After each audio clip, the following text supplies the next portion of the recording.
Card King, here I come. Hello, sports fans, sports collectors, and all hobbyists. Welcome to the Card King Sports and Variety Show. I am your host, the Catman, Brian Cataquet, a.k.a. the Card King. We are live on ABC's KMET 1490 AM.com, your number one spot right here for news and talk on the West Coast. I thank everyone for tuning in this morning. On the telephone line, I welcome in former 9-year Major League ball player and one of the most respected players of the late 70s into the 80s era. I welcome in Billy Sample. Billy, Brian C., thanks so much for your time this morning. I'm fine, Brian. How are you? You're welcome. Very well. Yeah, no, I appreciate it. Honor to have you. I want to begin, Billy. Let's start going back to the early 70s, Salem, Virginia. You were a notable three-sport athlete in high school playing football under Coach Eddie Joyce. Talk about those football years with Eddie Joyce. Well, I was a three-sport player. There are some basketball teammates that are probably recoiling when you talk about my basketball play. I tell people I was a point guard and I averaged 5 points a game my senior year in high school. The shooting guard averaged 24. I never knew if he liked me because he got to shoot all the time or hated me because he got double teamed. But I was a much better football player. I was a second team All-State wide receiver, but I had an All-State quarterback, so that was a lot of fun. And we had a balanced offense. We had a great running back in Grant Sprinkle and a lot of options for our offense, and then a good defense, too. Heck, our defensive coordinator wrote a book about the monster defense, so that's how deep we were into it. And for those of you who have seen Remember the Titans, the movie Remember the Titans, in real life, they played my team in the championship game, but they beat us so badly they really couldn't Hollywood up a 27-0 score. So they had, in the movie, they had them play Marshall, which was one of their district teams, and it was the only close game they played that year. And they had shut out 8 opponents, including us, in the finals. They were really good. I think they were selected number 2 in the country that year, and we were number 25. And in that area, football is sort of the king. There's a lot of areas, and it was fun. It's fun when you've got great competition and you've got guys with a lot of heart, and you come out on top. I'm just rambling now. Cut me off at any point. Let's see. I'm about a month behind on my baseball card request returns. Let's see what. Yeah, no question. 1971 was that AAA quarterfinal game where Billy Sample scored the winning touchdown. A big moment, huh? Well, that was getting out of region. We played EC Glass out of Lynchburg, which is a city that's about an hour east of where we played the game in Roanoke. We're from Salem, and we were getting beat pretty much the same way that T.C. Williams beat us in the finals. We were getting beat 14-0 with about 8 minutes left in the game, and we scored 3 touchdowns in a minute and 45 seconds. One of the most remarkable events I've ever been a part of, and ended up winning the game 20-14, and then we advanced into the second round, beating Douglas Freeman out of Richmond, I think it was 26-20, and then played in the finals. But yeah, that was just, it's still remarkable, and people in Salem talk about that game 50 years later, and it was just a great event. I can't think of anything that I did in the major leagues or professional ball that matched that, just that comeback, and it's certainly something that you can always live with and look back on and feel good about. But yeah, but I knew around the age 15 that if I was going to go pro anything, I had a better chance of doing it in baseball, and it turned out okay. I was drafted the 28th round out of high school.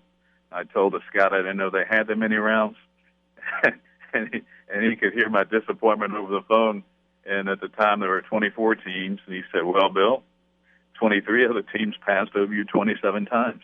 As if to say, don't blame us for drafting you. And then I went to James Madison, which at that time was nearly an all-female institution. In fact, it was 3-1 females to males. I couldn't buy a date. And was drafted after my junior year in the 10th round after playing in the Shenandoah Summer League there, which I think really helped my progression into pro ball, because I got to play against some of the best players along the Eastern Seaboard. and sort of measured up a little bit. In fact, the first year that I played there, we had three other guys who eventually would make it to the major leagues. Jim Pankovitz, who played a little bit with the Astros, Dave Tobik, who pitched with the Tigers and the Rangers, and Gene Richards, who was just, oh my goodness, I'd never been around somebody that big and that fast before. And in fact, he had the National League stolen base record by a rookie before Tim Raines came and broke it a few years later. So that's how fast Gene was. And it was, so you get to measure, or at least I got to measure up against some people. Tom Brookins played in that league also. He's got a World Series ring from the Tigers in '84. So it was good to measure up against Chuck Porter. Played against him. He went to Clemson. He pitched with the Brewers.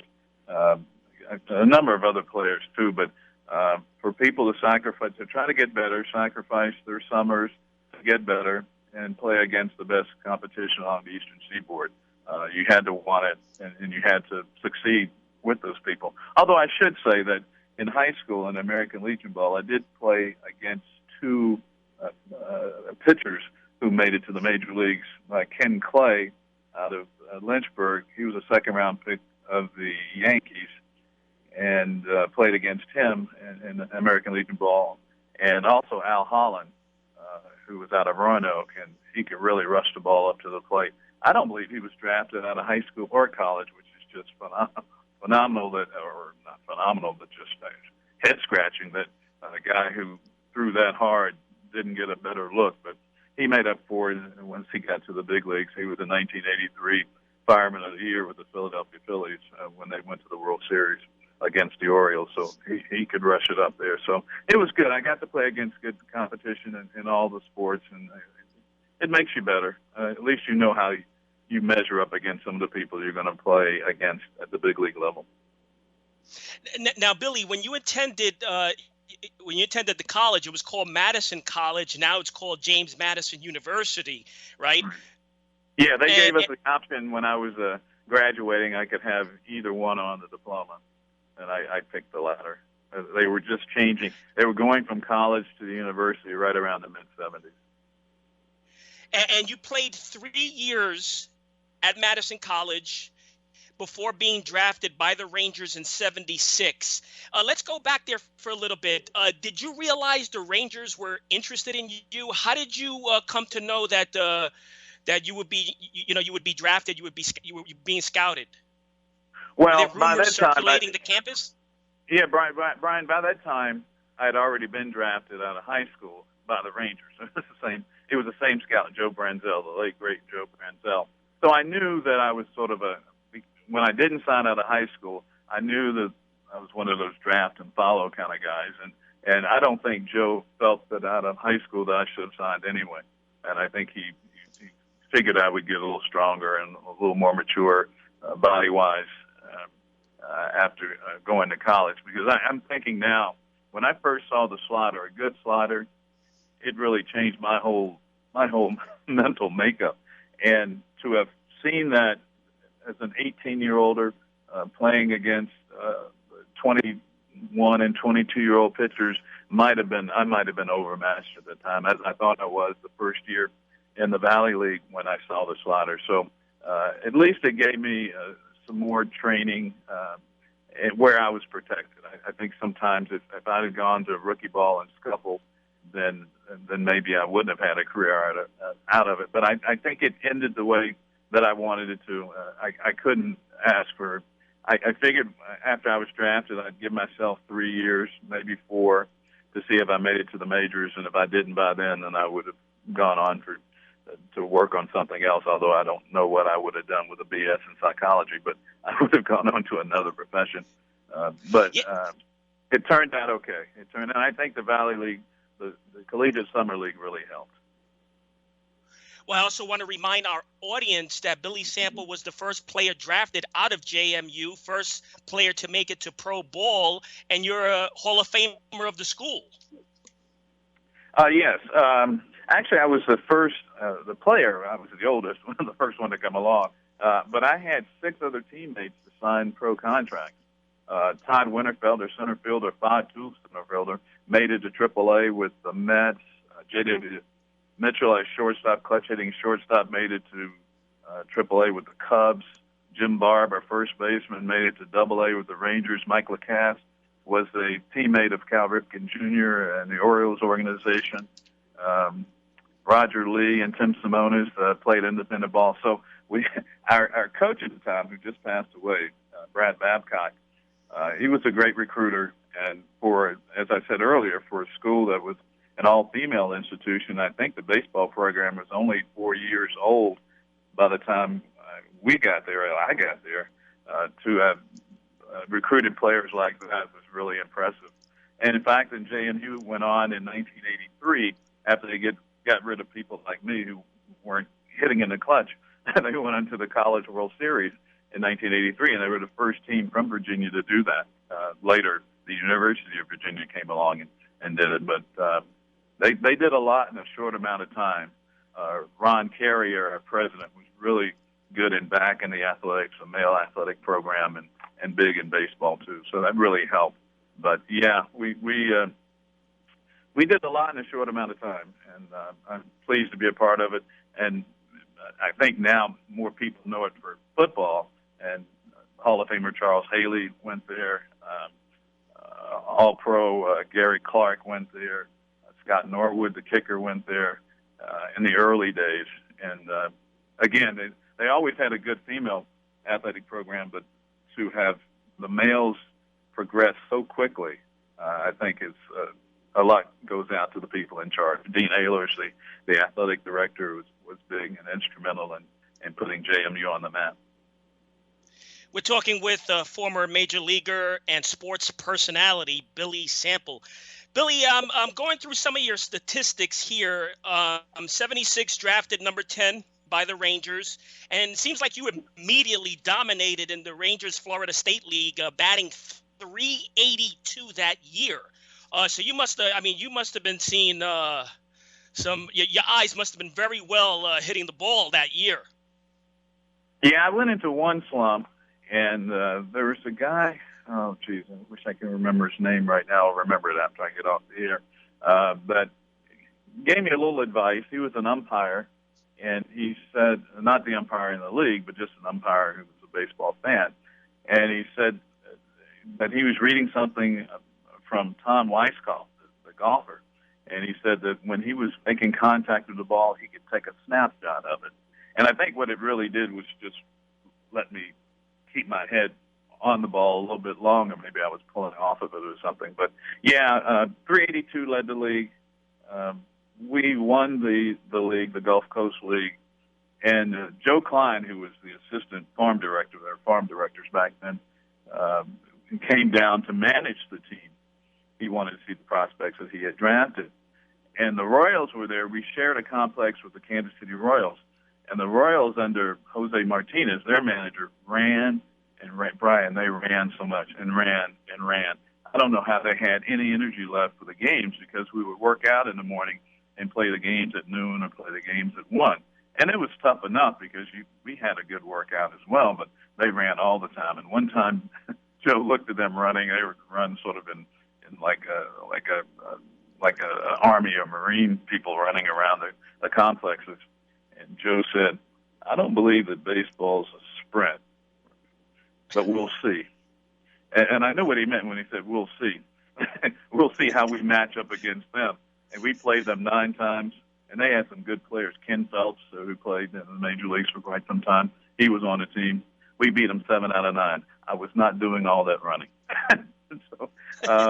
So I go there from rookie ball at age 21, and the next spring training, I could hit a little bit, and I knew I could hit. I could hit a fastball, and so the AA team, I was somewhere between A and AA, and I was so marginal that I ended up having to carry Marty Martinez's golf equipment in my car from Plant City, Florida at the time, to Tulsa, where the AA team was. And interesting enough, one of our owners in Tulsa was the country music legend Roy Clark. And so that was really cool because you get to meet other celebrities. And Roy would come out and take some ground balls with us and Oh, really? Yeah. Oh, yeah. It was cool. He said that he was scouted by the St. Louis Browns in the let's see, it would have been the 1940s, I guess. And Oh, and I he did looked not pretty know good. that. Yeah, he looked pretty good. He was okay. And but I think one night, and Roy would come out whenever his schedule would allow it. Excuse me. And but one night we were towards the end of the year. We still had one serious game, but the last game of the year, it didn't matter. I think our pitching coach was going to pitch, and different non-uniform personnel people might slip into the game. And I think that was the one that Roy had wanted to play in, but he had a previous engagement and couldn't make it. And somehow he had misread the cue that he could bat because he came, instead of coming to the last game where everybody was going to play, he was thinking he could bat before the last game, the game before the final game. And the Mets, we were playing the Mets, and they had Juan Berenguer on the mound. Oh, my goodness. Juan Berenguer in the minor leagues I don't think anybody threw harder. And so wow. I think Roy had grabbed a bat, and we just sort of grabbed Roy and, no, Roy, you know, sit down right here. We're gonna make sure peeing and grinning are going to be in the same sentence from now on. So, I mean, 76 dominating year, as I mentioned. You were also given Player of the Month. I forget which month it was. So right from the start, you were making headlines in the minor leagues. Then 78, Billy, you played for Tucson PCL League and crushed the all-time runs record that year with 141 runs.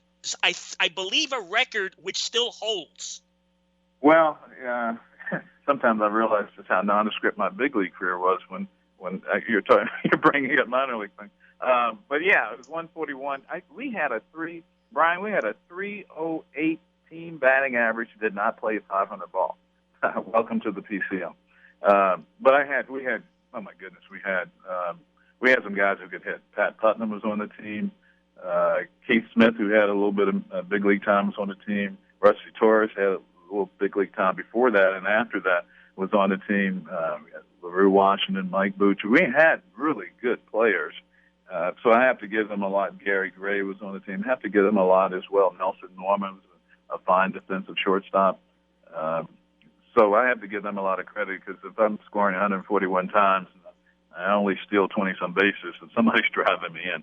But that was the nature of the especially the Southern Division of the PCL, because the ball carried a little bit better there. So it was nice. It's nice to have a record. That's good. It was a fun year. It was a fun year. I was, and in fact, that number 352 did not lead the league. That was third. Oh, really? Third. Yeah, it was third. I was battling Jeffrey Leonard for the batting title the last week, and we were in Albuquerque where the Dodgers were then, and that's where he had come up in that system. And I had a ball early in the game. The shortstop went on his backhand, couldn't field it, and it was a base hit. And by the time I had turned back, after running through the bag to get to the bag, they gave the shortstop an error. I said, oh, okay. I see how the game's played here. And I think I was just so incensed with that because they knew that I think I went into the series 2 points behind Jeffrey and then fell all the way to third. I was just so mad after seeing that. But what does it matter? And it was 352. It was 352. And I remember Rich Donnelly, my AAA manager, who was also a big league coach when I was with the Rangers as well. And Rich came up to me about 3 days, maybe 4 days left in the season, and said, "You're going up." And I said, "Thank you," sort of matter-of-factly, because, as I said earlier, I was giving myself 3 or 4 years to make the majors, and that's pretty much what I thought I had done everything I needed to do to get to the big leagues, and so it happened. It definitely happened. 1978 was your first major league game, and the first pitch you saw, Billy, you singled against the Brewers. Yeah, I was a first ball fastball hitter. Well, that was a little different too, because I walk into the club, and we finished the AAA season. So the next day, I go from Tucson to Phoenix, Phoenix to Chicago, Chicago to Milwaukee, and I'm just spent by the time I get into the clubhouse. We get there maybe about 4 o'clock. Let's say 4 o'clock, maybe a little bit later.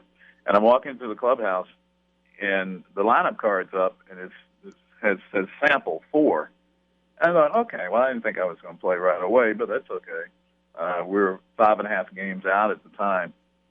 Behind, I don't even know who was in first place, who won it in '78. It's that Kansas City, I guess.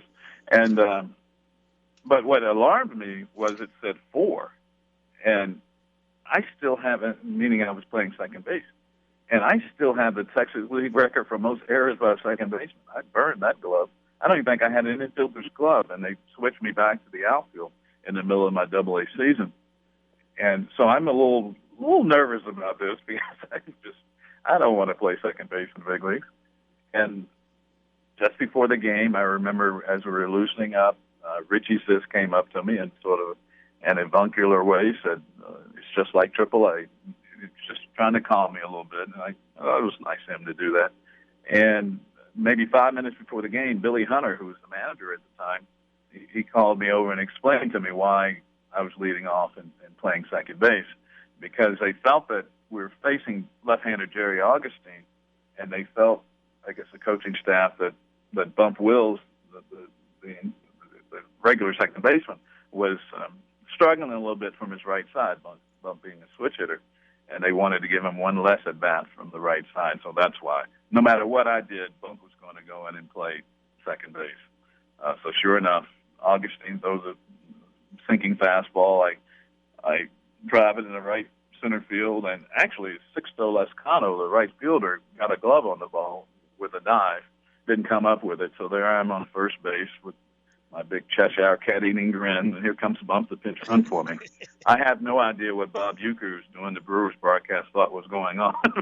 Maybe I pulled a muscle going from home to first, and it had to be relieved, but that was my indoctrination into the big leagues, and it was a good day all around. Man, and I have a couple of minutes left, Billy. I just want to get this in. 1982, interesting year. Reading your career, you had an 18-game hitting streak that year, and it boosted your average that season to a crazy 360. You also had a 25-game hitting streak back in college in '76. And I also had a 19-game hitting streak in 1981. There are probably a lot of 1-for-4s in that one, as the one in 1982, but 80 as well. But yeah, I could. I didn't go through long stretches. Although I should say, Brian, for all truthfulness, in AA ball I ended up hitting 348. However, I took an 0 for 37. No one takes an 0 for 37. I went 11 consecutive games without a hit. And there wasn't a hard line trot in any of those. Oh, my goodness. They finally gave me a day off, and I came back and scratched out a couple of hits the following day to save what batting average I had. But you can imagine what I was hitting if I ended up at 348 after taking an 0 for 37. So when people talk about slumps, you haven't seen a slump. Get to about 0 for something and let me know. When you get to 0 for 30, let me know. I'll try to talk you down because I know what that's like. Well, I also want to get this in. I know you are an author. You wrote a book, A Year in Pinstripes, and then some, correct? And also you also had a book, Reunion 108. You want to talk a little bit about that?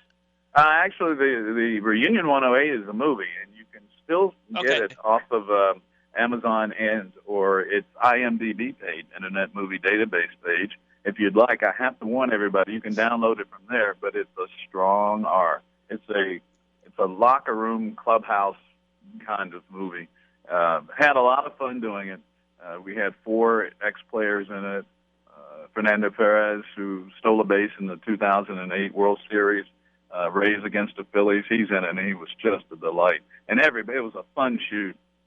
I'm still paying people from it, the investors. But as everything else, I guess it goes over budget. And I tell people, I told them in the beginning, because if you're under 40 years of age, you've only known baseball players who have made multi-millions of dollars. That wasn't the case back in the day. My first contract was $21,000. So you're taking home $18,000, and that's in the big leagues. So we didn't make that kind of money. But anyway, and the book too. And thank you for mentioning those. The book is it's sort of a PG-13. The book is fine for all ages. It's a year in pinstripe and then some, and it has a lot of Yankee and a lot of Ranger and a lot just sort of my baseball life. And I think after you read that, and you can get that on Kindle and Amazon as well, you'll be left with a smile. It's one of those kind of books. Man, hey, I really appreciate your time, Billy. It was really an honor to have you here. Oh, thanks, Brian. It's so nice of you to say. Thank you. Yeah, thanks so much. Hopefully we could do it again. Absolutely. All right, take care of yourself. Hi, Brian. You too. Bye-bye. Bye-bye. That was former Major League ball player Billy Sample, played 9 years in the major leagues, Texas Rangers, New York Yankees, and with the Atlanta Braves. Thanks, Billy. Until next week, happy collecting to all.